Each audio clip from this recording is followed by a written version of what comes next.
آج تک 72 سال تک قربانیاں دیں، اپنے خون کے نذرانے پیش کیے، اور جوان بچوں کے لاشیں پاکستان کے اس جھنڈے کے ساتھ لپیٹ کے تو ان کو دفن کیا اپنے ہاتھوں سے۔ آج وہی پاکستان کی وہ جو دنیا ہے، جو حکمران ہیں، انہوں نے اس کو اس انداز سے نہیں لیا، جس کے لیے مجھے بڑا دکھ۔ نثار صاحب، 16 اگست کو ایک مشاورتی اجلاس ہوا، اس میں سلامتی کونسل کا تو یہی کہنا تھا کہ دونوں فریقین پاکستان اور ہندوستان دونوں ممالک جو ہیں وہ یک طرفہ کارروائی سے باز رہیں۔ تو اس سے قبل پاکستان نے یونائٹڈ نیشن میں ایک ادارے سیکورٹی کونسل میں ہندوستان کو ووٹ دیے۔ اس سے پہلے عمران خان صاحب ہندوستان میں ہونے والے الیکشن پہ کہتے رہے کہ اگر نریندر مودی کی حکومت دوبارہ سے آتی ہے تو کشمیر کا مسئلہ حل ہونے کے چانسز بہت زیادہ ہیں، تو اس پہ کیا کہیں گے آپ؟ مجھے انتہائی افسوس سے کہنا پڑے گا کہ نریندر مودی، جس نے گجرات میں اتنا بڑا ظلم اور بربریت اور جس نے مسلمانوں کے خون سے اپنے ہاتھ رنگے، اور اسی کی بنیاد پر وہ ہندوتوا کی اس جو تحریک تھی اس کی بنیاد پر مکمل ہندوستان کو مکمل ہندو اسٹیٹ بنانے کے لیے یہ سارا اس طرح مسلط کیا گیا، اس شخص کے لیے یہ الفاظ کہنا حکومت پاکستان کا سربراہ اور پاکستان کی حکمران جماعت کا سربراہ یہ کہے کہ اگر نریندر مودی اقتدار میں آ گیا تو مسئلہ کشمیر حل ہوگا۔ مسئلہ کشمیر تو انہوں نے حل کر لیا ہوگا شاید، لیکن کشمیری جو چاہتے ہیں وہ تو نہ ہو سکا۔ کشمیریوں کا تو روز اول سے یہ مطالبہ تھا کشمیر کا مطلب کیا، لا الہ، اور کشمیریوں نے یہ کہا تھا ہماری ڈیمانڈ کیا، صرف اور صرف انہوں نے آزادی مانگی تھی، اس کے علاوہ اور کوئی بات نہیں کی تھی۔ اور آزادی مانگنے کے بعد یہ کہا تھا کہ ہمارا رشتہ وابستہ ہے تو وہ پاکستان سے ہے۔ اور جناب قائد اعظم نے جب یہ الفاظ کہے کہ کشمیر پاکستان کی شرح ہے، تو کشمیری آج تک اس لفظ کا پہرا دے رہے ہیں اور اللہ کے فضل و کرم سے قربانیاں دے رہے ہیں۔ 72 سال سے اپنے جوان بچوں کی لاشیں، اپنے عزت مآب بیٹیوں کی جو وہ عصمت دری ہو رہی ہے، یہ سب قربانیاں دے رہے ہیں۔ اور یہ دنیا میں کوئی مثال نہیں ملتی کہ اتنی لمبی تحریک جو اتنے طویل عرصہ تک بغیر کسی امداد کے، بغیر اخلاقی امداد کے، بغیر مادی امداد کے، بغیر فوجی امداد کے، کسی طرح کی ہم ان کی مدد نہ کر سکے، انہوں نے پھر بھی پاکستان کے ساتھ ایک اپنا تعلق جوڑ رکھا ہے، اور آج بھی وہ پاکستان کے لیے اپنی جانیں نچھاور کر رہے ہیں۔ لیکن یہاں سے جو کچھ ہو رہا ہے، میرا خیال ہے جو آنے والا مورخ ہے وہ اس تاریخ کو جب لکھے گا تو آج کے جو حکمرانوں نے جو کردار ادا کیا ہے یہ سیاہ حروف میں لکھا جائے گا، بلکہ اس کو بدترین الفاظ میں لکھا جائے گا، جنہوں نے کشمیریوں کے ساتھ وفا کرنے کے بجائے براہ راست بے وفائی کی ہے۔ اور مجھے اس کا افسوس ہے کہ کشمیری قربانیاں دے رہے ہیں پاکستان کے لیے، اور پاکستانی حکمران، یہاں ہمارا وزیر خارجہ یہاں بیٹھا ہے اور ملیہ لودھی وہاں ہمارا کیس پیش کر رہی ہے کہ ہمارے وزیر خارجہ کو وہاں جا کے ان دنیا کے ان اقوام کے سربراہوں سے ملنا نہیں چاہیے تھا، وزرائے خارجہ سے نہیں ملنا چاہیے تھا، مسئلہ کشمیر کو پیش نہیں کرنا چاہیے تھا۔ یہ 50 سال بعد جو پیش ہوا، کیا پیش ہوا ہے؟ ایک مشاورتی اجلاس ہوا ہے، اس پر یہ شادیاں بجا رہے ہیں کہ ہم نے بہت کامیابی حاصل کر لی۔ یہ کامیابی نہیں ہے، یہ ایک تقسیم کشمیر کا ایجنڈا ہے۔ میں بانگ دھول کہنا چاہتا ہوں کہ تقسیم کشمیر کا ایجنڈا ہے جس پر عمل کرنے کے لیے یہ صرف ہماری آنکھوں میں دھول جھونکنے کے لیے کیا جا رہا ہے۔ جس طرح کسی زمانے میں بنگلہ دیش بنانے میں ہمارے ہی اپنے سیاستدانوں کا ہاتھ تھا، اور انہوں نے ایسی حرکت کی کہ عوام کے ایک دفعہ جذبات مشتعل کیے، اور پھر اس کے بعد ان کو کول ڈاؤن کرنے کے لیے 1974 میں اسلامی سربراہی کانفرنس بلا کے لوگوں کی توجہ ہٹا دی، اور بالکل اسی طرح کا ایک ڈرامہ رچایا جا رہا ہے۔ میں یہ کہنا چاہتا ہوں آپ کے چینل کی وساطت سے، وہ دنیا کو یہ پیغام دینا چاہتا ہوں کہ کشمیریوں کے ساتھ ایسا ظلم نہیں کرو۔ اچھا، وزیر اعظم عمران خان کے دورہ امریکہ کے صدر ڈونلڈ ٹرمپ نے کہا تھا کہ ثالثی کی پیشکش کی تھی جموں کشمیر کے حل کے لیے، تو آپ کیا سمجھتے ہیں کہ اس وقت جو کچھ مقبوضہ کشمیر میں ہو رہا ہے اس کے پیچھے اسی ثالثی کا کردار تو نہیں؟ میں تو سمجھتا ہوں یہ پہلے سے پری پلانڈ پروگرام تھا، جس کو عملی شکل دینے کے لیے یہ موصوف وہاں تشریف لے گئے، اور پھر وہاں جا کے انہوں نے جن باتوں کو ان کو ضمانت چاہیے تھی وہ دے آئے۔ اور کشمیر کا قضیہ آپ یہ سمجھیں کہ پاکستان کے ان حکمرانوں کے ہاتھوں دفن ہو رہا ہے۔ اس وقت ہم لوگ میر پور آزاد کشمیر میں موجود ہیں، آزاد کشمیر میں موجود ہیں۔ اس وقت ہماری آئینی پوزیشن کیا ہے، آئینی سٹیٹس کیا ہے ہمارا؟ میں آپ کو عرض کروں کہ آزاد کشمیر کی حکومت تو پھیلی حکومت ہے، اس کے اختیار میں کوئی چیز نہیں ہے، نہ ہی ہمارے حکمران کچھ کر سکتے ہیں اور نہ ان کے بس کی کوئی بات۔ اس وقت آزاد کشمیر کے میڈیا کو، آزاد کشمیر کے سیاستدانوں کو مسئلہ کشمیر کے حل کے لیے کیا کردار ادا کرنا چاہیے؟ سیاستدان تو اپنی جگہ الگ بیٹھے ہیں، ان کے لیے تو میں کچھ کہنا نہیں چاہتا، اس لیے کہ ان کا کردار جو ہے نا اس وقت وہ بڑا خطرناک ہے، اور مجھے بہت دکھ ہو رہا ہے کہ اس میں چند لوگ ایسے ہیں جو اقتدار کی بھیک مانگنے کے لیے ایسی خاموشی انہوں نے اختیار کی ہوئی ہے. کل تک تو وہ مسئلہ کشمیر کو اپنی وہ زندگی کا مسئلہ کہتے تھے, آج وہ اس طرح بھیگی بلی بنے ہوئے بیٹھے ہیں اور وہ مسئلہ کشمیر پر بات کرنے کے لیے تیار ہی نہیں. آپ کے سامنے ہے, میں کہنا نہیں چاہتا, اس لیے اگر میں نام لوں گا تو شاید یہ جملہ مترضع ہوگا. لیکن ایک بات بہت کلیئر کہنا چاہتا ہوں کہ ہمیں میڈیا والوں کو جن کی یہ ذمہ داری بنتی ہے اور جن کا کشمیریوں کا پرسان حال سوائے میڈیا کے کوئی باقی نہیں بچا ہے. یہ کہنا چاہتا ہوں کہ کشمیری قوم کی آواز کو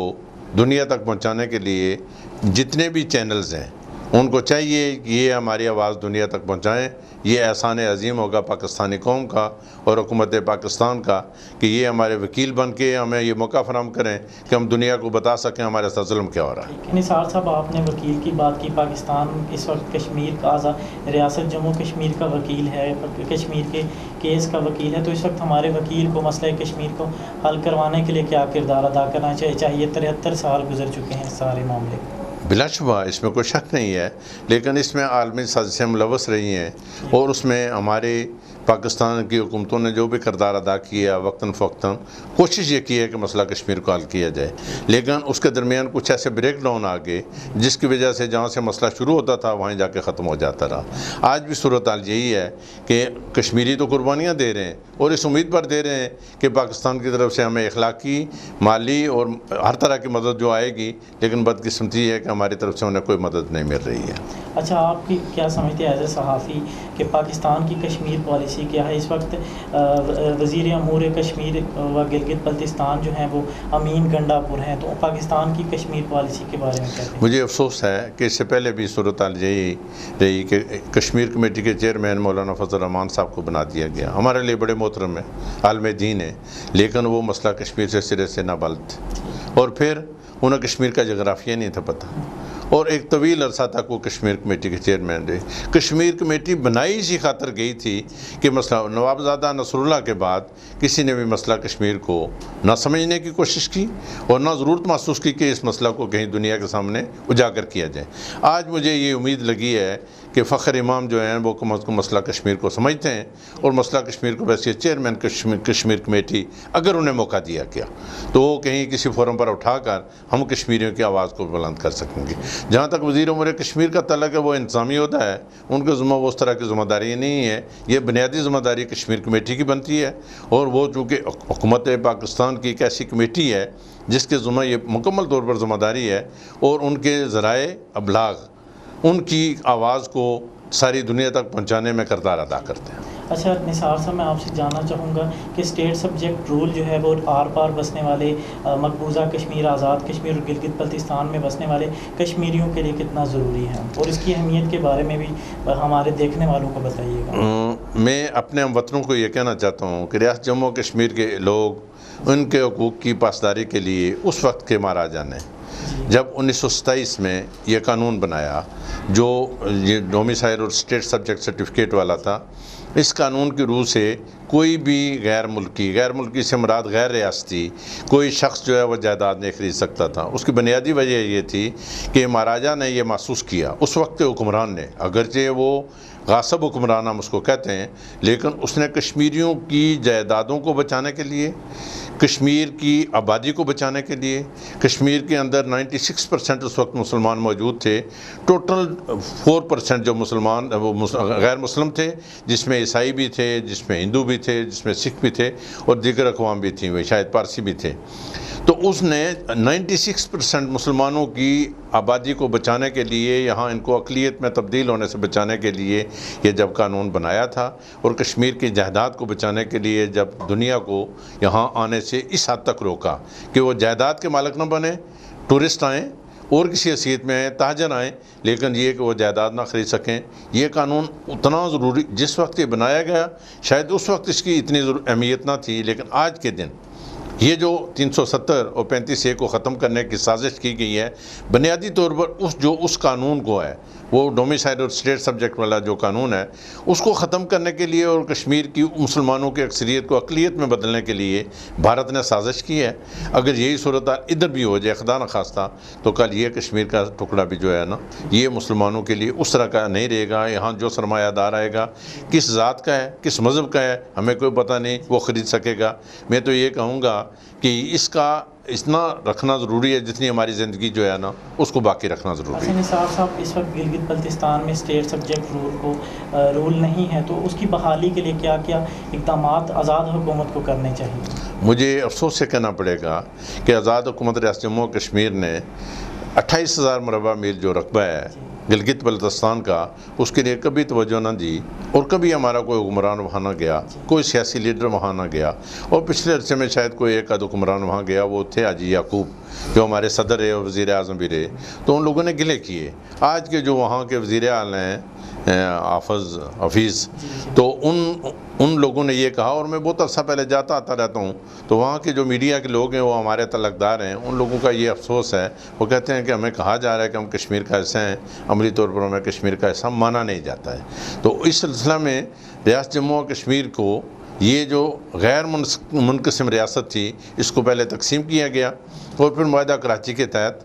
48 میں جب پاکستان کے حوالے کیا گیا تو عارضی انتظام و انصرام کے لیے, اور ان الیکٹڈ پریزیڈنٹ سردار محمد ابراہیم خان مرحوم نے وہ جو دستخط کیے تھے وہ عارضی انتظام اور انصرام کے لیے دیا تھا. قطعاً ایسی کوئی بات اس معاہدہ کراچی میں موجود نہیں جس کی روح سے یہ اسٹیٹ سبجیکٹ کا جو ہے قانون اس کو معطل کیا جائے یا منسوخ. نثار صاحب یہ بتائیے گا, اس وقت آرٹیکل 370 اور 35A کے ختم ہونے کے بعد ریاست جموں کشمیر کی کیا پوزیشن ہے, اور جو آزاد کشمیر کے وزیر اعظم ہیں راجہ فاروق حیدر خان, وہ کیا اس 84,471 مربع میل پر پھیلی پوری ریاست کے وزیر اعظم ہیں؟ میں کہنا چاہوں گا کہ مقبوضہ کشمیر کے اندر جو ہے جو صورتحال آج ڈیولپ ہوئی ہے اس کے مطابق تو ہمیں اس وسیع و عریض رقبہ سے معروم ہونا پڑا ہے جو ریاست جموں و کشمیر کا رقبہ تھا, اور ہندوستان نے عملی طور پر اس کو اپنی اس حکمرانی کے اندر ایک تو جہاں وہاں کی جو اسمبلی بنائی وہ بالکل تو پھیلی, اور جو لداخ کا علاقہ ہے اس کو براہ راست وفاق کے تابع کر دیا. اس کا مطلب یہ ہوا کہ اب وہ ریاست جموں و کشمیر کی قانونی اور وہ حیثیت باقی نہ رہی جس کے لیے ہم آج سے 72 سال پہلے جس پوزیشن میں تھے وہاں وہ پوزیشن برقرار نہیں رہی ہے. اب موجودہ صورتحال میں جو ہمارے وزیر اعظم ہیں وہ تو 4,000 مربع میل کا رقبہ ہے, جس کے لیے وزیر اعظم ہے اسی کے لیے الیکشن ہوتا ہے. جو عبوری ایکٹ 1974 ہے اس میں کہیں مقبوضہ کشمیر کا ذکر موجود نہیں ہے. آپ تو پڑھے لکھے حضرات ہیں, ساری دنیا جانتی ہے کہ مقبوضہ کشمیر کے لیے کچھ بھی نہیں کہا گیا, گلگت بلتستان کے لیے کچھ بھی نہیں کہا گیا. تو جب 28,000 مربع میل کو ہم نے خود جو ہمارے پاس موجود ہے اس کو ہم نے چھوڑ دیا, تو پھر مجھے بتائیں کہ ریاست جموں و کشمیر کا وزیر اعظم کتنے رقبے کا مالک ہے, وہ کس کا حکمران ہے؟ وہ 4,000 مربع میل کے جو آئینی اور قانونی اختیارات اس کو دیے گئے اس کے اندر وہ پابند ہے. اس کے علاوہ نہ وہ بات کر سکتا ہے, نہ وہ گلگت بلتستان میں اس کا وہ حق اور استحقاق حاصل ہے جو ہمارے یہاں اسے قانونی اور آئینی طور پر حاصل ہے. اچھا, اس وقت مقبوضہ کشمیر میں آرٹیکل 370 اور 35A کو ختم کر دیا گیا, تو کیا وہ تمام معاہدے جو ہندوستان اور پاکستان کے درمیان ہوئے تھے, وہ معاہدہ جو مہاراجہ نے الحاق عارضی طور پہ الحاق ہندوستان کے ساتھ کیا, تو وہ تمام معاہدے ختم ہو چکے ہیں؟ وہ تو مکمل طور پر 370 کے ختم کرنے کے بعد اور 35A کے ختم کرنے کے بعد کوئی بھی معاہدہ جسے وہ علاقے ہندوستان کی دستاویز کہتے ہیں وہ, یا اس کے بعد اگر کوئی اسمبلی نے وہ جو علاقے ہندوستان کی 1954 میں جو قرارداد پاس کی اس کی کوئی قانونی حیثیت نہیں ہے, وہ مکمل طور پر منسوخ ہو. نثار صاحب, آخری سوال آپ سے کروں گا کہ اس وقت پاکستان کو, ہمارے وکیل کو مسئلہ کشمیر کے حل کے لیے کیا کردار ادا کرنا چاہیے, اور OIC کو کیا کردار ادا کرنا چاہیے, اور ہمیں بحیثیت کشمیری آزاد کشمیر, ہم بیس کیمپ اس کو کہتے ہیں, ہمیں کیا کردار ادا کرنا چاہیے, آپ کیا تجویز دیں گے؟ پہلے تو میں کشمیریوں کی بات کروں گا کہ کشمیریوں کو اس وقت ساری دنیا میں ہمارے کشمیری محنت مشقت کے لیے دنیا میں موجود ہیں. ہمارے جتنے لیگل فورم ہیں دنیا کے اندر ان کو یہ چاہیے اور میں یہ درخواست کروں گا ان سے کہ وہ آزاد کشمیر کے اندر بسنے والے یا مقبوضہ کشمیر کے وہ لوگ جو اس وقت دنیا میں موجود ہیں مقبوضہ کشمیر سے باہر،